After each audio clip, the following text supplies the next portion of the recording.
Between picking up a book and learning about Mexico and talking directly to the people that lived here, I will always choose the people. We're running errands today. You like house tours, we're doing one of those at the end, and we're meeting up with some people that really changed my perspective on what Mexico is and got rid of some of the assumptions I had before I moved here. What are you getting pierced? I'm getting another lobe piercing and I'm getting a cartilage piercing over here. Okay. They pierced her nose. This gentleman that we're visiting was my landlord for a few months when we first moved here, and he really taught me how to communicate properly here in Chiapas. I had assumptions because of how I was brought up in Venezuela of what was polite, but he showed me the difference between how expressing separation by using usted can be respectful in some more aristocratic areas, but disrespectful here where it's more respectful to denote being on the same level with the person you're speaking to. That was great, but the rest of the piercings got a little bloody, so I couldn't show you. Sorry. It was 250 pesos per piercing. If you're new to me, hi, my name is Karen, and my daughters and I have been traveling full-time for the past 6 years and using Mexico as our home base for the past 3. And I am very much the type of person to spark a conversation with just about anybody. I'm very curious, ask a lot of questions, so communicating properly is imperative, especially since we use travel as education. I find that through reading a book, you only get one perspective, and those that write books are very specific kinds of people, maybe academia type. But there's so much more to the world than just that. I find that listening to people's lived experience fills the gap between the mind and the earth, the gap between a set of instructions on how to build a house and the hands that actually build it. I often have conversations with my neighbor as she comes over to get water from my well. We're not only in the middle of a drought, but there's also a debate on who owns the springs that come from the mountain. Coca-Cola owns most of the water here, and then there's groups that take over what remains. So even though she only lives across the street, she doesn't always get water. This has been a topic we have discussed thoroughly as things evolve, but my favorite stories are the ones about her life. She's such a beautiful person in every way, and she has been a warrior in every stage of her life. It's funny that our conversations begin with our commonalities, but quickly evolve to details that leave any assumption I may have behind. We have lived in 2 different worlds for 45 years, and seeing how her power was expressed through the role that she played in society and the healing that took place without modern medicine truly shows how many roads to the same conclusion one can find. I think people come from a quote-unquote first world country and perceive themselves as more evolved, and therefore seem to have the right answer to problems. That's why they usually want to fix things. But there's truly one more way to live life and even grow as a human being. I am a sucker. You see the char on the tomato? Like that. Focus. Like that char. That adds a dimension of flavor to the sauce that is unbelievable.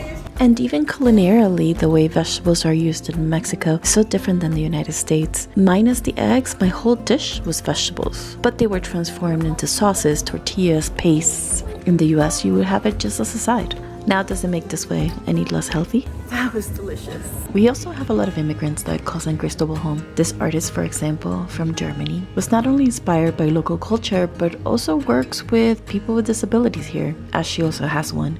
Me personally, as an immigrant, I see immigration as kind of inedible, but there's also a right and wrong way to do things. Appreciating the land and adapting to local ways is the only way to preserve the beauty of the place we're in. Just because you arrive and there's something that you don't like or find it difficult to live with doesn't necessarily mean it's wrong. What is that? Ew. We also have people that immigrated from different parts of the country, different cities, different states. My daughter's dentist is not originally from here, and you can tell by the depth of her expression and the way she communicates. Even the words that she uses are intricate and eloquent, and her goal always seems to educate Akira, and by default me, on why nature has manifested in the way it has in her smile. This is something she has in common with our general practitioner as well. They explain to us things thoroughly as if if it's knowledge that is meant to be shared and that doesn't put him in a higher level just because it was his chosen area of study. Again, respect is shown by addressing us as equals. For me, it creates an environment in which I have a higher trust in their care over doctors back home in the US that have all the equipment available to them, yet I almost feel like I'm just their 1 o'clock appointment. And they speak not only from accumulated knowledge, but also from experience. And to be honest, if I would have known some of the things that they taught me when the kids were younger, I might have done things differently. The last person we're visiting today asked me to help her take some pictures of her home because she wants to rent it out. She is an exceptional single mom with the sweetest young boy or young man. She's an entrepreneur and a warrior in her own right. She's the one that introduced me to KIKIMUNDO, because she's officially impaired herself. The stories of the way her life has developed until now are yet another small perspective into what San Cristobal is like and how there's such a mixture of old world and new. Her grandmother was Tzotzil and never adapted to the new world or even learned Spanish. Yet the different generations in her family, some of them learn Spanish, some of them switch to Christianity, and her herself, she thinks much more intellectually and believes in the power of the land. The changes within only a few generations and the ability for them to choose their culture, it's something that always piques my interest. I feel like it's rare to see. Most indigenous people lost so much during colonization, yet Chiapas has retained a lot of its culture. And it's so special that the same people that fought for their freedom walk amongst us, and they seem to have the freedom to choose how much of their culture that makes them who they are is indigenous and how much of it is Mexican, once Mexico is free from Spain.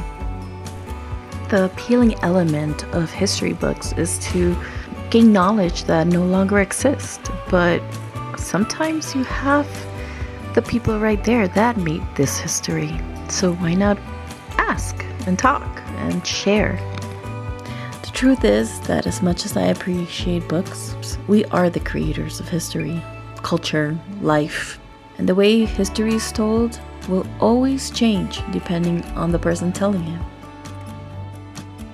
So the more perspectives, the more well-rounded we can be.